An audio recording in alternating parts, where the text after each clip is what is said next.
things you should know is the whole time that we've been planning the wedding, we weren't actually going to do speeches. But kind of as we got closer and closer to it, we kept saying, well, maybe I should say a few words. So we've got a bit of a problem there. In that, first of all, that means I now have to give a speech that I thought I got out of months ago. And of course, you all have to listen to it. And of course, the other problem is I didn't actually start thinking about it till about 2 days ago. So there's a good chance that the whole thing may have a slightly more sort of amateurish sway to it than I would have liked. But too late for that now, so we'll give it a go, see what happens. And I've thrown in, by the way, quite a few toasts to try and pad it out a bit. So keep your glasses handy, because there's going to be a few. So when I started thinking about it a couple of days ago, I did the first thing that I always do, which was go straight onto Google to see if there's anything out there that I could copy. That didn't really work. There are a lot of speeches out there, but nothing really with what I wanted to say. But Google did give me a few ideas as to where to start. So the first thing it said is try and find a couple of really romantic things that happened on this day in history, share with everybody, get everybody sort of in the mood for love and enjoying things. So did a bit of research, and did you know, on this day, 1865, President Lincoln was assassinated. Okay, not quite nice or romantic, more dark and disturbing, but it was a start. So I kept looking, but on this day, April 14th, 1912, the Titanic hit an iceberg and sank. 1,500 people were killed. Again, still not brilliant.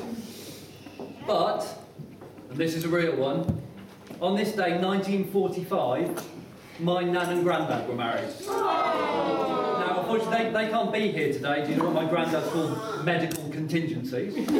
But I still think a 65th wedding anniversary is pretty inspirational. Bit show-offy.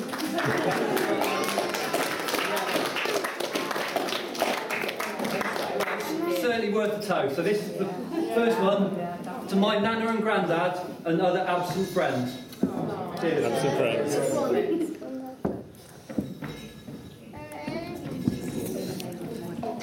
Okay, yeah, so Google by now is telling me I should get to the main point of my speech, and I really only have one main point. And my main point is thank you all for coming. And I don't just kind of mean that in a thank you all for coming, start of a speech kind of thing. I mean, from me and Chloe, thank you all really so very much for coming. I know quite a few of you have made long journey. Everybody's made a long journey. We live somewhere at the arse end of the country to get married. So everyone has had to make a long journey. But it's not just the distance. We've also asked all of you to take several days out of your time and not just the usual afternoon. Now, when we first started planning the wedding, we went through all the usual ideas. We thought maybe elope to Gretna Green. That was one idea. That was my idea. Go to Vegas, get married by Elvis, that was my idea as well. Or go to the Maldives for 6 months, get married on a desert island surrounded by 300 Samoan warriors in their loincloths. I think that was Chloe's idea. But doesn't matter, the point was, kept coming back to the same thing. If our family and friends weren't here, it wouldn't really properly feel like we were getting married. Because every single person in this room has played a really important part in bringing us here where we are on this fantastically happy day. There was what we like to now call our dark times, where everybody's kindness and support was so readily given by all of you. And then after we met each other, everybody's acceptance and happiness for us just went to prove what we already knew, which was we were perfect for each other. And you continued being happy for us even after we started to get really, really smug about it.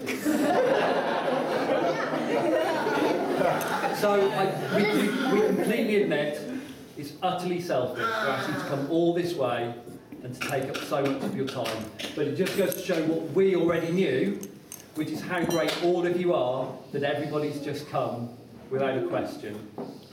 So to me, weddings are all about love, and family is all about love, and my friends are all about love. And so I'm kind of a bit loved up at the moment. So before things get a little bit too slushy anymore, I want to make a toast to everybody here, to all of you lot, to my family and friends. You're all brilliant. Thank you. Cheers. Cheers. You're toasting with the Smarties. So, the next thing I've been told to do is that I should give out some little presents, a couple of little presents to best mans and bridesmaids to say thank you for helping. So, of course, first of all, to my best man, to Jamie, who I think we'll all agree is looking fantastically handsome. Jamie, this is for you, from me and Chloe. Quickly, before he opens it, to Jamie, the best man. And of course, we can all agree, the beautiful princess in the corner over here.